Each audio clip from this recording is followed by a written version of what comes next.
this weekend I saw F1, and it was fantastic. Totally worth seeing in the theaters. And yeah, I just wanted to give my just immediate thoughts after seeing it. And I just gotta praise like the cinematography. It's fantastic. It's beautiful.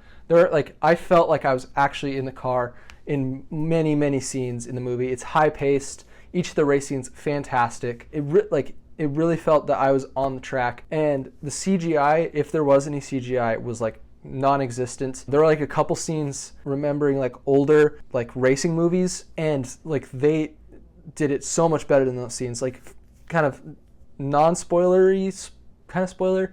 There's a crash scene that happens in a lot of movies, racing movies, but this particular scene was very reminiscent of a scene in Gran Turismo that was even in the trailers that had really poor CGI that just did not look good.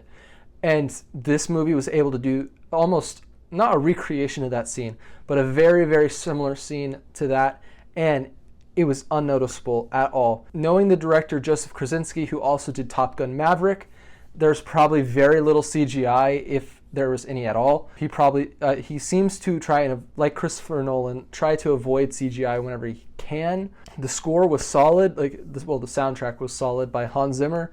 I think it relied a little bit too much on pop music and like pop culture music a couple times, but overall the score was solid. The acting was solid. Brad Pitt kind of carried a little bit, but the dynamic between the two main leads were just great. It's the classic like veteran versus like the rookie, but the veteran also kind of has some of the impulsiveness of a rookie, so it's kind of had a very fun dynamic.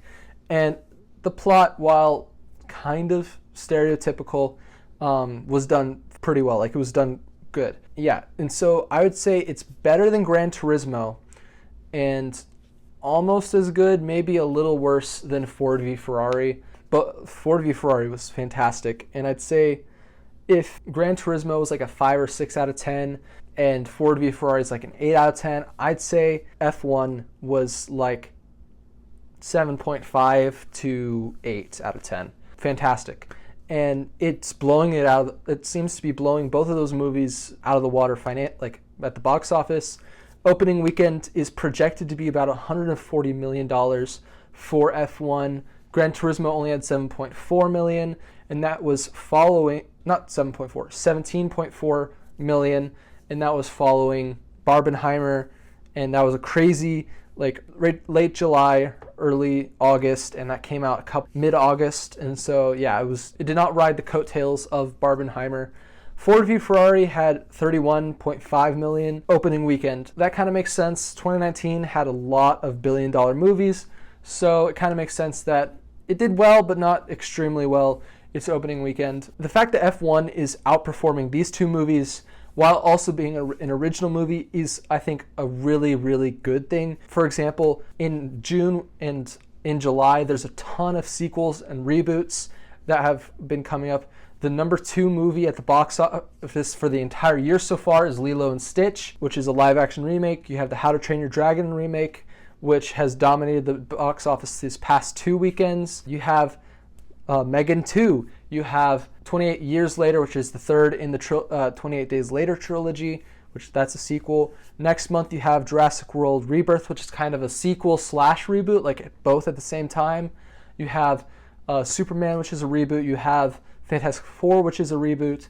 And you even have The Smurfs, which is a reboot, which every time I see the trailer just makes me want to tear my eyes out. But just, yeah, like we're seeing, the F1 is kind of in like this bubble of reboots and sequels, but it's still doing really well despite being an original thing. Yeah, we had Sinners also, and Minecraft movie is technically also an original movie, but it's also based off a franchise.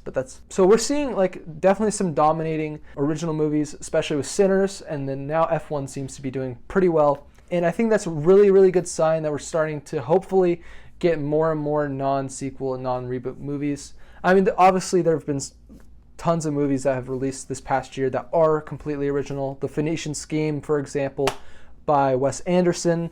I thought that was pretty good. And yeah, so we're seeing definitely some solid original movies. I'm really not in the camp that every movie that releases is unoriginal a sequel, a reboot. It's just the movies that people go to see that do, like, people complain about there being nothing original, and then they go see Lilo and Stitch despite it just destroying everything that the original had going for it. I know I've heard that How to Train Your Dragon, the live action, is a fairly faithful adaptation, but at that, like, I would have much rather gotten a remaster of the original than a live action remake for How to Train Your Dragon. But yeah, it's a F1 doing well is a really good sign, I think, for movies and for Hollywood. Apple has just been killing it with their original content. But like, the only really negative thing that I've ever heard about an Apple like project is Napoleon, and Napoleon. And that was mostly just for its historical inaccuracy and not necessarily about the film itself. Obviously, the historical inaccuracies play into the movie, but overall, it was more about the inaccuracies than the movie itself. Apple's been doing amazing with television as well, like Severance, Ted Lasso, The Shrinking, The Studio, just some, from what I've heard, some fantastic shows. Severance is fantastic, obviously. Apple is doing a great job, and I think that like they could be creating a ton of like slop. The fact that they're doing as well as they're doing when it comes to their projects and original content is just fantastic to see, and I want to see more of it. Yeah, so F1 totally worth seeing in the theaters. Honestly, it makes me want to go be an F1 driver, even though I probably won't be able to do that. But yeah, definitely worth checking out. I hope you guys check out some of my other videos. And I'll see you guys in the next one. Bye.